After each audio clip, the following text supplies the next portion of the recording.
నమస్తే, welcome to of the record. రాజకీయాల్లో గెలుపు గుర్రం ఎవరంటే అందరూ చెప్పే పేరు గంటా శ్రీనివాసరావు. 25 ఏళ్ల ప్రస్థానం, 5 సార్లు ఎమ్మెల్యే, ఒకసారి ఎంపీ. ఎక్కడ నిలబడినా విక్టరీ ఆయనదే. Success is not a destination, it's a journey అన్నట్లుగా అజేయుడిగా సాగిన గంటా ప్రస్థానం ఇప్పుడు ఒక కీలక మలుపులో ఉంది. 2029లో రిటైర్మెంట్ వారసుడి ఎంట్రీ, భీమిలిలో మారుతున్న స్ట్రాటజీ. అసలు గంటా మనసులో ఏముంది? ఆయన తనయుడు రవితేజ కోసం సిద్ధం చేస్తున్న గ్రౌండ్ రియాలిటీ ఏంటి? Let's watch the story.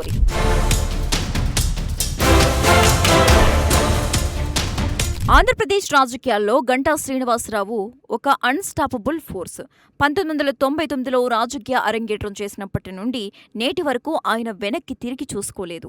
ఉమ్మడి ఏపీలో కాంగ్రెస్ హయాంలో మంత్రిగా విభజన తర్వాత టీడీపీ ప్రభుత్వంలో కీలక శాఖల మంత్రిగా ఆయన తనదైన ముద్ర వేశారు. గంటా అంటేనే ఒక సాఫ్ట్ పొలిటీషియన్. ప్రత్యర్థులపై కూడా పదునైన విమర్శలు చేయకుండా అందరినీ కలుపుకుపోయే మనస్తత్వం ఆయనది. అందుకే ఆయనను అందరూ అజాత శత్రువు అని పిలుచుకుంటారు. రాజకీయాల్లో ఎత్తుపల్లాలు సహజం, కానీ గంటా గ్రాఫ్ ఎప్పుడూ పైకే ఉంటుంది.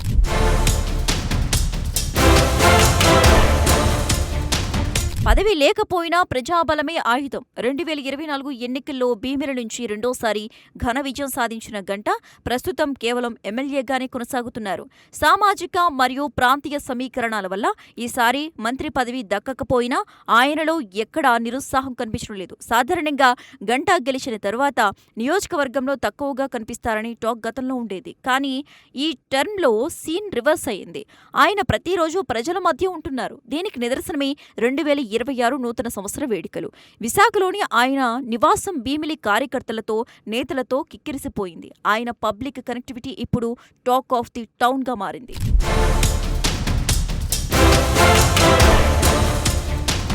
25 ఏళ్ల కెరియర్లో ఒక్కసారి కూడా ఓటమి ఎరగని నేతగా గంటా రికార్డు సాధించారు.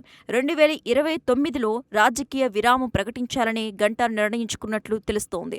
ఇక తన తనయుడు గంటా రవితేజను పొలిటికల్ వారసుడిగా తీర్చిదిద్దే బాధ్యత ఇవ్వాలని అనుకుంటున్నారు. గతంలో కాకుండా స్వయంగా ప్రతి పల్లెను సందర్శిస్తూ ప్రజల్లో మమేకమవుతున్నారు. భీమిలిని టీడీపీ కంచుకోటగా మార్చి రవితేజ విజయానికి సుగమం చేయాలనేది ఆయన ప్లాన్.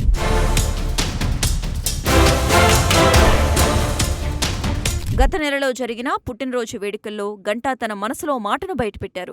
2029 ఎన్నికల నాటికి రాజకీయాలకు విరామం ఇచ్చి తన తనయుడు గంటా రవితేజను రంగంలోకి దించాలని ఆయన డిసైడ్ అయ్యారు. ఇప్పుడు గంటా చేస్తున్న పర్యటనలు కేవలం ఎమ్మెల్యేగా మాత్రమే కాదు, ఒక తండ్రిగా తన కొడుకు ఫ్యూచర్ కోసం చేస్తున్న పునాదులు. చిన్న పిలుపు వచ్చినా పల్లెల్లోకి వెళ్తున్నారు. ఎక్కడికి వెళ్లినా రవితేజను వెంట తీసుకెళ్తూ స్థానిక నాయకులకు పరిచయం చేస్తున్నారు. టీడీపీకి ఉన్న అనుకూల పవనాలను తన కుమారుడి ప్లస్ పాయింట్ గా మార్చుకుంటున్నారు.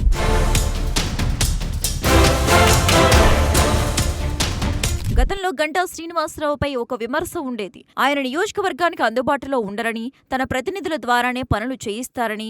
కానీ ఈసారి ఆయన తన శైలిని పూర్తిగా మార్చుకున్నారు. ప్రతి సమస్యపై నేరుగా స్పందిస్తున్నారు. భీమిలి మొదటి నుంచి టీడీపీకి బలమైన నియోజకవర్గం. ఇప్పుడు గంటా మార్క్ అభివృద్ధి, ఆయన వ్యక్తిగత పర్యటనలతో ఆ కోట మరింత పటిష్టమైంది.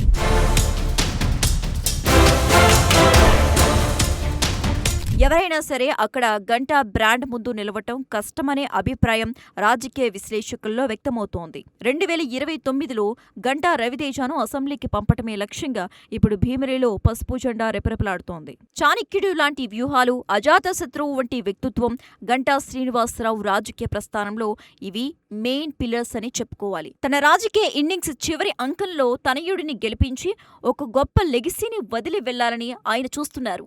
2029 కోసం గంటా ఇప్పుడే రెడీ అయ్యారు. మరి గంటా రవితేజ తన తండ్రి అంచనాలను ఏ మేరకు అందుకుంటారో చూడాల్సిందే.